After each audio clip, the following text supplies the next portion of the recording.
Buenas noches para todos los hermanos y los amigos que nos están siguiendo desde su casa.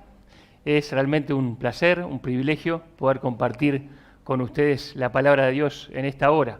Y hacerlo así un poco más de entre casa, como si estuviéramos en una reunión casera, digamos, una reunión entre hermanos, entre amigos, capaz que nos ayuda también a sentirnos acompañados como si estuviéramos todos juntos, como hacemos de pronto los domingos de mañana. Uy, que hace tanto que no tenemos esa clase de mayores, ¿verdad? De jóvenes y mayores, pero ya volverá, si Dios quiere, pronto, sin duda.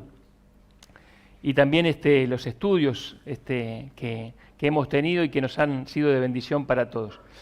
Hoy les invito a seguir pensando acerca de la vida de fe, acerca de la vida de fe. ¿Se acuerdan que habíamos empezado hace algunos domingos a ver Hebreos capítulo 11 y considerar la vida de fe? Dijimos que la fe es, sin lugar a dudas, una de las virtudes más importantes de la vida cristiana, que toda la vida cristiana es, de hecho, una vida de fe. Aquella frase, aquel versículo, el justo por la fe vivirá. El que ha sido justificado como nosotros, sabemos que debemos vivir por la fe.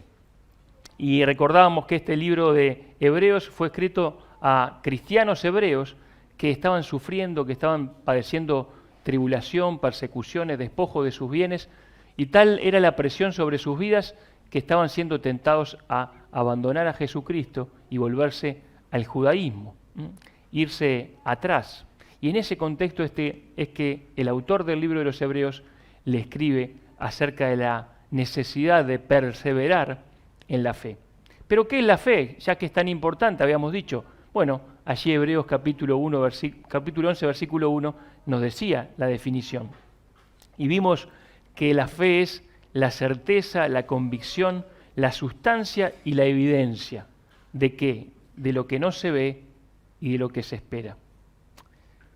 Leía aquella frase: la fe permite al alma creyente tratar al futuro como si fuera el presente y lo invisible como si fuese visible. Y toda nuestra fe, decíamos, está fundada en la palabra de Dios, porque primero fue la revelación de Dios y luego mi fe en esa revelación, en su palabra. Y vimos que sin fe es imposible agradar a Dios, es decir, que la fe es imprescindible para agradar a Dios, como dice el versículo 6. El que se acerca a Dios es necesario que crea que hay Dios y que premia, galardona, recompensa a aquellos que le buscan. Recordamos en aquel momento que el propósito de la vida del ser humano, por lo cual fue creado, fue para agradar a Dios, para glorificarle y para disfrutar de la comunión con Él. Y si sin fe es imposible agradarle, entonces si no tenemos fe, nuestra vida en realidad no va a tener propósito, no va a tener significado alguno. Es necesaria, es imprescindible la fe. Y consideramos aquella lista. ¿Se acuerdan? El listado de estos hombres y mujeres de fe del antiguo tiempo. Y dijimos que en realidad no es una lista para ser admirada, así como uno que recorre un salón de la fama, sino una lista de hombres y mujeres que son ejemplos para ser imitados.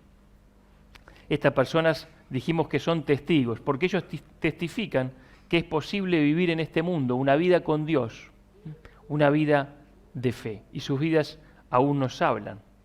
Ellos son ejemplos, pero no por lo que sintieron ni por lo que pensaron, sino por lo que hicieron. Por la fe hicieron, porque también recordábamos que la fe solamente se puede ver por las obras. La fe se tiene que traducir en vida, en hechos concretos, en actos. Si no, no es más que una fe muerta sin obras, como dice Santiago. Y después consideramos algunos ejemplos. Por ejemplo, el ejemplo de Abel, que es el ejemplo de aquel que es justificado por la fe y no por las obras. Y una fe que deja un legado para que otros sigan. También pensamos en Enoc, como ejemplo de la fe del que camina con Dios, del que vive en comunión íntima con Dios hasta su encuentro con el Señor. Y también pensamos en Noé, como el ejemplo del que cree en las cosas que no ve y se prepara para el juicio venidero. Esa fe por la cual venció al mundo. Y nuestra fe es la victoria, dice Primera de Juan, por la cual vencemos al mundo. Y allí quedamos, entonces, para continuar con nuestro estudio acerca de la vida de fe. Y ahora vamos a ver la fe de los patriarcas. Y vamos a leer entonces desde el versículo 8 hasta el versículo 22 y ver si podemos avanzar en nuestro estudio. Dice el versículo 8 del capítulo 11 del libro de Hebreos: por la fe Abraham, siendo llamado, obedeció para salir al lugar que había de recibir como herencia, y salió sin saber a dónde iba. Por la fe habitó como extranjero en la tierra prometida, como en tierra ajena, morando en tiendas con Isaac y Jacob, coherederos de la misma promesa, porque esperaba la ciudad que tiene fundamentos, cuyo arquitecto y constructor es Dios. Por la fe, también la misma Sara, siendo estéril, recibió fuerza para concebir y dio a luz aún fuera del tiempo de la edad, porque creyó que era fiel quien lo había prometido. Por lo cual también de uno y ese ya casi muerto, salieron como las estrellas del cielo en multitud, y como la arena innumerable que está a la orilla del mar. Conforme a la fe murieron todos estos sin haber recibido lo prometido, sino mirándolo desde lejos y creyéndolo y saludándolo y confesando que eran extranjeros y peregrinos sobre la tierra. Porque los que esto dicen claramente dan a entender que buscan una patria, pues si hubiesen estado pensando en aquella de donde salieron, ciertamente tenían tiempo de volver, pero anhelaban una mejor, esto es, celestial. Por lo cual Dios no se avergüenza de llamarse Dios de ellos, porque les ha preparado una ciudad. Por la fe Abraham, cuando fue probado, ofreció a Isaac, y el que había recibido las promesas ofrecía su unigénito, habiéndosele dicho, en Isaac te será llamada descendencia, pensando que Dios es poderoso para levantar aún de entre los muertos, de donde en sentido figurado también le volvió a recibir. Por la fe bendijo Isaac a Jacob y a Esaú respecto a cosas venideras. Por la fe Jacob al morir bendijo a cada uno de los hijos de José y adoró apoyado sobre el extremo de su bordón. Por la fe José al morir mencionó la salida de los hijos de Israel y dio mandamiento acerca de sus huesos. Hasta allí con la lectura. Sería imposible hablar de la fe sin hablar de Abraham, ¿verdad? Porque Abraham es alguien muy destacado en la Escritura por su fe. De hecho, es llamado el padre de los creyentes. Y tendríamos mucho para analizar de la vida de Abraham, pero vamos a concentrarnos en algunos pasajes de su vida que se concentra esto que hemos leído. Encontramos tres hechos particulares por los cuales la fe de Abraham fue claramente manifestada. Y ellos fueron la obediencia, la confianza y la renuncia. El versículo 8 nos enseña que por la fe Abraham, cuando fue llamado por Dios, obedeció. Y salió de su tierra y de su parentela, de todo aquello que era su vida hasta aquel momento, y dice que salió sin saber a dónde iba, solamente obedeciendo la voz de Dios, porque creyó que Dios era digno de confianza. Y miren, hermanos, es fácil leerlo, pero hay que hacerse un poco la idea de lo que estaba pasando aquí. Abraham era un anciano, tenía aproximadamente 75 años cuando esto ocurrió. Una vida totalmente establecida, sin duda, allí en Ur de los Caldeos. Imagínate tener 70 y largos años, algunos de ustedes seguramente tienen 70 y algo de años, y que Dios te llame a dejar todo eso para algo que te va a mostrar. Desarraigarte totalmente y partir. Pero no solamente partir, sino partir sin saber a qué lugar, detrás de una promesa. Y de esta manera su fe fue manifestada mediante la obediencia a la voluntad de Dios, aún sin conocer el cuadro completo. Y Abraham así nos enseña a vivir por fe. Es necesario vivir por fe, así como vivió Abraham. Hermanos, en la palabra de Dios tenemos expresada la voluntad de Dios para nuestras vidas. No entendemos todos los porqués ni los paraqués, pero si conocemos a Dios, si hemos gustado y probado que Dios es bueno, debemos obedecerle, aunque no entendamos el cuadro completo. Debemos obedecer a Dios por fe, porque creemos en Él, porque confiamos en Él, porque Él es nuestro Padre, y aunque no entendemos todas sus razones, porque Él es Dios, pero sí sabemos que nos ama. Yo no sé por qué Dios me manda esto, pero Él sí sabe. Y yo confío de que Él sabe qué es lo mejor para mí. Y este es un punto muy importante para todos aquellos que tenemos una mente un poquito complicada. No sé si ustedes tienen, a mí sí me pasa bastante, ¿no? La fe no es una vida intelectual. La vida de fe no es una vida intelectual ni filosófica.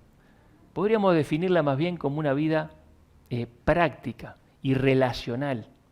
Se trata de una relación con el Todopoderoso. Y si tú esperas a entender todo para empezar tu viaje de fe, sencillamente nunca lo vas a empezar. Debes empezar a caminar confiado, aún sin entender todas las cosas, pero sí sabiendo que el que te llamó y el que te mandó sabe lo que hace y te ama. Esta también fue la experiencia de los discípulos, ¿verdad? Ellos no entendían todo lo que Jesús hacía, ni todo lo que Jesús decía. ¿Pero qué hicieron? Dejaron todo y le siguieron. Siguieron a la persona, tenían una relación con Él. Eran sus amigos, eran sus discípulos. Había cosas que Jesús inclusive dijo, no se las puedo decir porque no la pueden llevar, no están capacitados o preparados para escucharla. Pero ellos, de todas maneras, le siguieron. Eso es importante, ¿verdad? Algún día conoceremos cómo fuimos conocidos, dice la Escritura, y tendremos sin duda las respuestas que buscamos.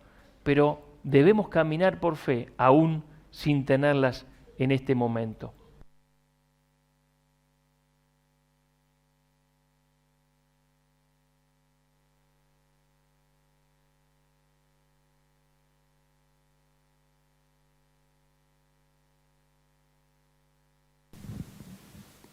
¿Vieron? No entendemos todo lo que pasa. Bueno, se quedó, esto sí entendemos, se quedó sin pila. Les decía que los discípulos tuvieron que vivir de esta manera. Tuvieron que seguir al Señor teniendo una relación personal con Él, aún sin entender todo lo que Él decía y todo lo que pasaba. Y así es la vida de fe, querido. Hay que seguir al Señor y obedecerlo, aún sin entender todo completamente. Pensaba en un ejemplo. Hace algún tiempo leí en un libro una historia de un niño que fue con su padre allí en Europa, en los Alpes, y se puso a esquiar. Y bueno, tuvieron un día allí esquiando en la nieve. Y de pronto se levantó una gran tormenta y se tomaron, creo que eran teleféricos diferentes sin querer, y de pronto este niño, que era un niño pequeño, un niño escolar, se quedó perdido allí en la nieve, en medio de esta tormenta, solo.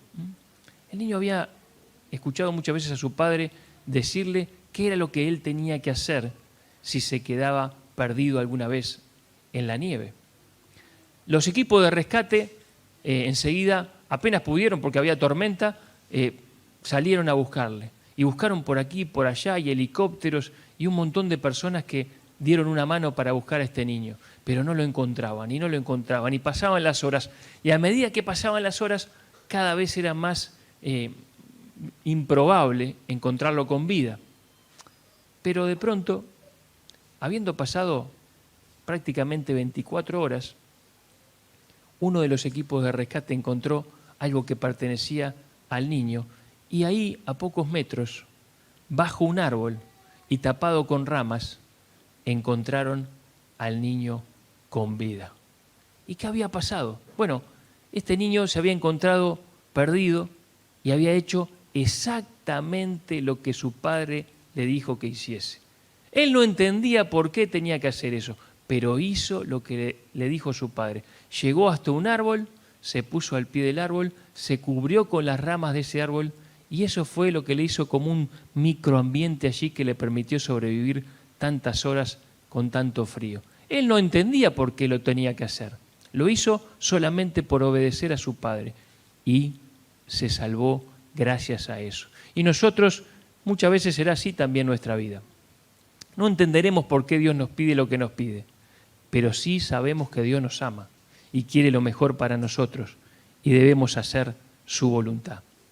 Los versículos 11 y 12 nos enseñan que por la fe Abraham confió en la promesa de Dios, de que tendría descendencia y finalmente tuvo el hijo de la promesa.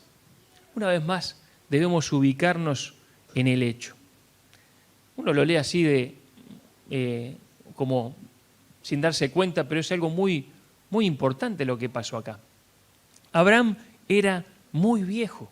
Es más, cuando Abraham recibió esta promesa, tuvo que esperar 24, 25 años hasta el cumplimiento de esa promesa. De hecho, él recibió el cumplimiento de la promesa cuando tenía casi 100 años. Y no solamente eso, sino que su esposa era también anciana y era estéril. Era humanamente imposible lo que Dios le había prometido. Mire lo que dice Romanos 4 acerca de Abraham. Dice, él creyó en esperanza contra esperanza para llegar a ser padre de muchas gentes. Conforme a lo que se le había dicho, así será tu descendencia. Y no se debilitó en la fe al considerar su cuerpo que estaba ya como muerto, siendo de casi 100 años, o la esterilidad de la matriz de Sara. Tampoco dudó por incredulidad de la promesa de Dios, sino que se fortaleció en fe, dando gloria a Dios, plenamente convencido de que era también poderoso para hacer todo lo que había prometido, por lo cual también su fe le fue contada por justicia. Él creyó, aunque todo lo que había palpable y visible, bueno, le decía que era imposible, él creyó en la promesa de Dios. La fe es probada en la confianza en la promesa de Dios, aunque todo lo que veamos esté en contra, o por lo menos no esté a favor. Para Dios no hay nada difícil, no hay nada imposible. El pueblo hebreo iba a ser liberado de aquella esclavitud en Egipto, y la verdad que el que miraba los hechos decía, jamás este pueblo se va a poder ir libre, pero Dios lo había prometido y lo cumplió contra todo pronóstico. Cuando el pueblo hebreo salió y fue cautivo hacia Babilonia, estuvo aquellos 70 años y el profeta Jeremías había dicho que a los 70 años iban a ser liberados. Y la verdad que era imposible humanamente que un pueblo vencido, que un pueblo débil fuera liberado. Pero Dios cumplió con su promesa. Y de la misma manera, Jesucristo dijo que volvería a buscar a su iglesia, recién lo cantábamos. Nada hay visible a nuestro alrededor que nos ayude a creerlo, pero hemos de creerlo porque ciertamente así será. Cada cosa que Dios ha prometido la cumplirá. Tanto en la historia ha sido así y será así, como en la iglesia, como en tu vida. Una vida de fe es aquella que anda por fe, fe en Dios y en su palabra, y no por vista.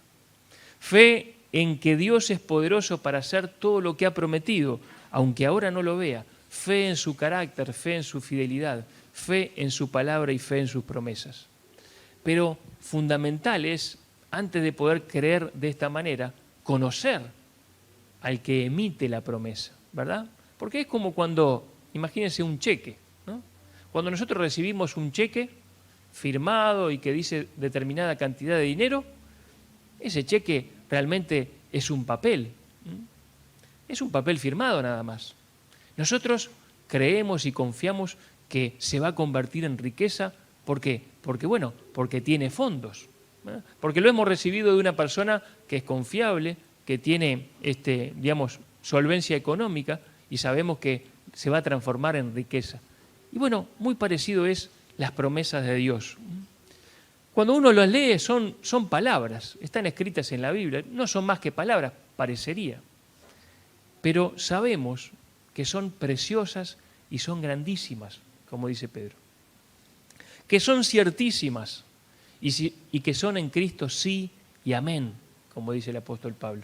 Así son todas sus promesas, porque tienen el respaldo detrás de aquel que es poderoso para hacer todo lo que ha prometido. Confianza. Después los versos 17 al 19 nos hablan de que por la fe Abraham ofreció a Dios lo que más amaba en el mundo, a su propio hijo Isaac. Y de esta manera manifestaba su renuncia, su rendición absoluta a Dios. Miren, hermanos, a Abraham le fue pedido algo que nunca jamás Dios se lo pidió a nadie, ni se lo volvería a pedir. Nunca el sacrificio de su propio hijo. Uno se estremece al pensar en ello, ¿verdad? Parecía una locura, algo que no tenía sentido, pero aún así Abraham se dispuso a hacerlo. Este hijo era para Abraham lo más preciado que él tenía en esta vida, en esta tierra, sin duda. Era aquello que más amaba en la tierra, pero antes que ese hijo estaba Dios. Dios era para Abraham lo más grande de todo, era el Señor de su vida y su más absoluta prioridad. Dios era Dios y por tanto era digno de cualquier sacrificio. Todo cuanto él tenía era de Dios. Y ese hijo tan amado, que se lo había dado Dios, también tenía la potestad de reclamárselo. Y nos estremecemos, ¿verdad?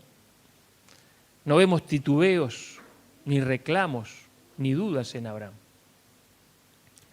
Pero sí entendemos por el pasaje que Abraham tenía fe. Él no entendía por qué debía sacrificárselo, por qué Dios se lo pedía, pero sí sabía que Dios podía resucitarlo de los muertos. Qué tremendo, ¿verdad? Dios iba a cumplir su promesa de darle millones de descendientes, iba a ser por ese hijo, entonces lo tendría que resucitar, pero él iba a cumplir con lo que Dios le había pedido. Es una historia removedora. ¿Quién puede pensar en esa angustiosa preparación del sacrificio sin conmoverse? Ahora, finalmente Dios quedó satisfecho. Abraham fue detenido empuñando el cuchillo. Era la demostración completa de absoluta renuncia, de rendición, de entrega sin reservas. Dice Génesis 22:12, no extiendas tu mano sobre el muchacho, ni le hagas nada, porque ya conozco que temes a Dios, por cuanto no me rehusaste tu hijo, tu único. ¿No te resulta extraño que Dios haya dicho, ya conozco? En otra versión dice, ahora sé que temes a Dios. Uno dice, ¿pero a qué se refiere? Si sabemos que Dios conoce todas las cosas, Dios sabe todo. ¿A qué se refiere? Como dijimos antes, la fe solo es posible que se manifieste por la vía de los hechos. Hasta que no ocurre, ¿cómo uno puede decir que hay fe? Dios dice, ahora sé, porque te he visto, empuñando el cuchillo. Cuando uno dice, Dios, estoy dispuesto a entregarte todo, es una cosa, pero cuando a uno se le pide lo más preciado, allí es que sin duda se ve la realidad de la fe, del temor de Dios. No es en lo haría, sino en lo hago. Yo, sí, eso de alguna manera lo haría, sí. No, es en lo hago, lo estoy haciendo. Y ahí Dios proveyó un carnero, un sustituto, todo un símbolo de lo que ocurriría muchos años después en el altar de la cruz, como recordábamos hace unos instantes, cuando el Cordero de Dios sería sacrificado en lugar del pecador. Y Dios Padre daba a su Hijo unigénito por cada uno de nosotros. Abraham, una vez más, nos enseña acerca de la vida de fe. Y esta es una fe superior, una fe sublime, ¿verdad? Una fe manifestada en la renuncia, en la rendición a Dios, en la entrega absoluta. Entregar todo lo que soy, todo lo que tengo, porque he entendido que Él me lo ha dado y he entendido que Él es el Señor y Él es digno y nada es más importante que Él. Dios es digno de todo mi amor, de toda mi devoción, mi vida le pertenece y todo lo que tengo es de Él. Qué fe que tenía Abraham, qué ejemplo, ¿verdad? Él y no yo tiene el primer lugar de mi vida. Mi vida se trata de Él. yo no soy más el protagonista, es Cristo. De eso se trata.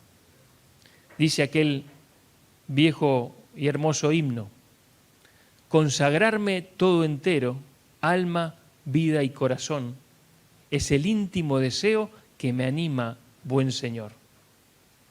Heme aquí, Señor, a tus plantas hoy, pues a ti consagrar quiero todo lo que soy. Abraham es un baluarte fundamental, un ejemplo de la vida de fe para hombres y mujeres de fe. Pero seguimos con la lectura y vemos a otros tres patriarcas así mencionados, a Isaac, a Jacob y a José. Y lo vamos a ver juntos porque lo que dice acerca de ellos coincide en gran manera. Isaac se destaca porque bendijo a sus hijos respecto a lo venidero. Es decir, él tenía una fe presente que lo conectaba con el futuro. La fe es la certeza de lo que se espera, que me da seguridad presente acerca de lo que va a ocurrir en el futuro. Jacob también se destaca porque bendijo a sus hijos respecto a lo venidero. A pesar de que Jacob tuvo muchos vaivenes espirituales en su vida, llegó a ser también ejemplo de fe, porque perseveró, porque siguió hasta el final. Y como su padre Isaac, tuvo una fe que esperó en Dios en cuanto al futuro. Y esta es una fe que da paz, que hace huir el temor. No hay lugar al pánico que paraliza, sino a la esperanza que descansa. Y José se destaca por haber dado un pasito más, quizá, ¿no? Él no solo creía que Dios libertaría al pueblo, sino que tanto lo creía que dio instrucciones de qué hacer con sus huesos. Porque él sabía que él no iba a estar, pero también sabía que iba a pasar. Y mucho más tarde sus huesos recorrerían ese camino de fe que él trazó. Así que José tuvo una fe que planificó. Creer en el futuro que Dios promete es algo, pero planificar mi vida en conformidad a eso es lo que Dios quiere. Es la voluntad de Dios para mi vida. Si tengo fe, voy a planificar mi vida teniendo en cuenta ese futuro que mi fe determina. Así que no hay lugar al pánico que paraliza, sino a la fe que planifica de acuerdo a ese futuro. Los que viven por fe están seguros en el presente por lo que respecta al futuro y planifican su vida de acuerdo a su fe. Pero finalmente podemos pensar en todos ellos, en los patriarcas, Abraham, Sara, Isaac, Jacob, José, todos ellos. Y todos tuvieron una característica en común, un común denominador, nos dice acá este pasaje. Y es que ellos eran peregrinos y vivieron como tales. Peregrino, según la Real Academia, dice persona que anda por tierras extrañas. Eso es un peregrino. Los peregrinos son aquellos que caminan por tierras que les son extrañas, ajenas. Andan de paso. Y por eso los peregrinos no se arraigan en la tierra extraña, no andan tampoco vagando por allí, sino que se dirigen camino a su meta, a su hogar. Y todos los creyentes somos así, peregrinos. Todos los que pretendemos vivir una vida de fe, tenemos que vivir una vida de peregrinos. Caminamos por tierras extrañas, andamos por este mundo que está bajo el maligno y que nos es extraño y ajeno. No somos de aquí, no pertenecemos a este lugar. Como dijo el Señor Jesús, están en el mundo, pero no son del mundo. Y ese es el primer concepto. No te extrañes entonces de que el mundo te aborrezca y no te entienda, porque es lo que el mundo hace con los forasteros, ¿verdad? Nosotros somos hijos del Señor, somos seguidores del Rey. Y si al Rey le hicieron todo cuanto le hicieron, ¿qué pretendemos nosotros que pase con nosotros? Debemos saber que no somos de este mundo, sino del venidero. Ahora, el segundo concepto es que los peregrinos están de paso. Ellos no se arraigan ni se afincan en este mundo porque no somos residentes permanentes de este mundo. Y entonces no debemos arraigarnos a esta tierra y confundirnos con las costumbres de los que nos rodean. porque no somos de aquí. Los judíos, ¿saben?, sobrevivieron a la esclavitud en Egipto, a varias invasiones, a varias dispersiones, y se mantuvieron como nación, con su creencia, con su fe, con la palabra, con sus costumbres, sus tradiciones, se mantuvieron como nación. Y nosotros también somos una nación santa, dice la Escritura. Somos los hijos espirituales de Abraham y debemos tener nuestra identidad y no confundirnos con el mundo que nos rodea. Pensaba que cuando vos pasás por un aeropuerto, vas a ver gente de diferentes culturas y estás pasando por otro país en realidad, pero no asumís la costumbre de ese país donde estás pasando, porque solamente estás de paso, ¿verdad? Si uno fuera residente y se afinca en el lugar, ahí sí seguramente se empezaría a adquirir esas costumbres, pero nosotros no debemos hacer eso, sino que debemos, en vez de confundirnos con el mundo, ser más bien transformados por la renovación de nuestro entendimiento y marcar esa diferencia. Y finalmente los peregrinos buscan un lugar mejor. Van andando hacia su meta final. Y al caminar ya se la imaginan. ¿Vieron como cuando uno va a hacer un viaje y ya unos días antes ya está pensando en eso, ya como que lo está empezando a vivir? Bueno, así son los peregrinos. Buscan y anhelan una patria mejor, la patria celestial. Aquella ciudad que Dios ha preparado, cuyo arquitecto y constructor es Dios. El Señor Jesús dijo que fue a preparar un lugar para nosotros. Él ganó ese lugar para cada uno de nosotros por su sangre en la cruz y ascendió a los cielos para preparar ese lugar y con la promesa de volvernos a buscar para estar para siempre con Él. Y ese, con el Señor Jesús en los cielos, es nuestro verdadero hogar, es nuestra verdadera patria, la que debemos anhelar. Dice, para terminar el último versículo que les leo, Colosenses 3, 1, 4, dice: si pues habéis resucitado con Cristo, buscad las cosas de arriba donde está Cristo sentado a la diestra de Dios. Poned la mira en las cosas de arriba y no en las de la tierra, porque habéis muerto y vuestra vida está escondida con Cristo en Dios. Cuando Cristo vuestra vida se manifieste, entonces vosotros también seréis manifestados con Él en gloria. Somos llamados a mirar hacia esa patria, a vivir por fe, con los pies en la tierra, pero con la mira puesta arriba, sin enredarnos en los negocios de esta vida, invirtiendo en los tesoros en los cielos y poniendo nuestro corazón allí donde está nuestro Señor Jesús. Entonces, para repasar y terminar ahora sí, la vida de fe es una vida de obediencia, aún sin entender el cuadro completo, pero confiando en el Padre que sabe qué es lo mejor para nosotros. La vida de fe es una vida de confianza en las promesas de nuestro Dios, aunque no veamos con nuestros ojos, porque Él es poderoso para hacer todo lo que ha prometido. La vida de fe también es una vida de renuncia, de entrega total, porque Él es el Señor y es digno de que pongamos todo nuestro ser en el altar de sacrificio. La vida de fe es una vida de seguridad respecto al futuro y que planifica conforme a su esperanza. Y la vida de fe es una vida de peregrino que no pertenece a este mundo, que no se conforma a este mundo, que anhela el hogar celestial y pone su mira en las cosas de arriba. Que Dios nos ayude, queridos, a ser hombres y mujeres de fe, como la fe de los patriarcas. Amén.